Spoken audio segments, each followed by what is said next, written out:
our monthly surveys, we are seeing a lot of optimism about 2014 in middle market M&A. But, you know, Jim, a lot of those same fundamentals were in place in 2013. So what's going to make this year different? You know, I think it's interesting. 2012 was an interesting year because there was a lot that was driven by the tax law change at the end of the year. There were a lot of people at the beginning of 2013 who were hesitant to do anything.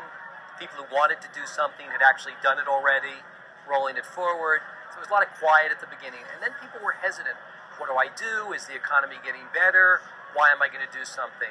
I think what's happened in 2014 is interesting because if you had talked to me in January, I would have been depressed. And I joke with my partner that he's this guy and I'm this guy because a good deal, we get a couple of deals in, we go up.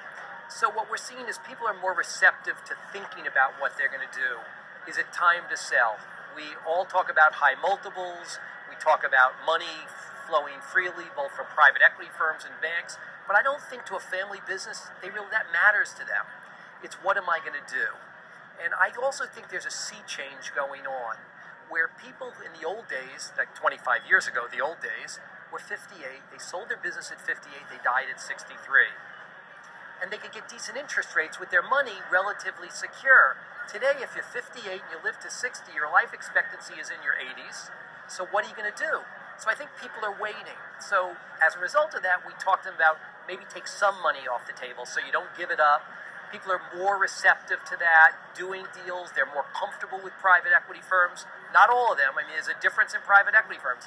Yes, money is all created equal, but one partner at a firm is not created equal to another partner at a firm.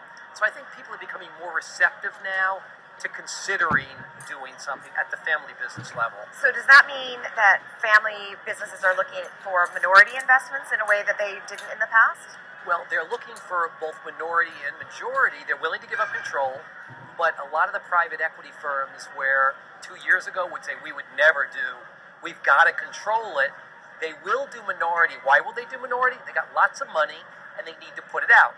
So, and don't confuse a minority position without control, because with money comes strings. So someone buying 30% of a company doesn't say, oh, here's your 30%, call me in 5 years.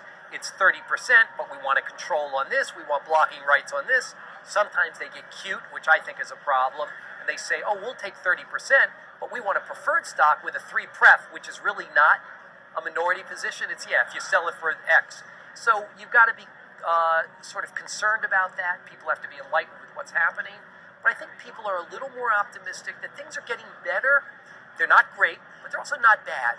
And I think people over the next couple of years think things are going to get a little bit better no one predicts, oh, next year it's going to be great, but they're more willing to do something today.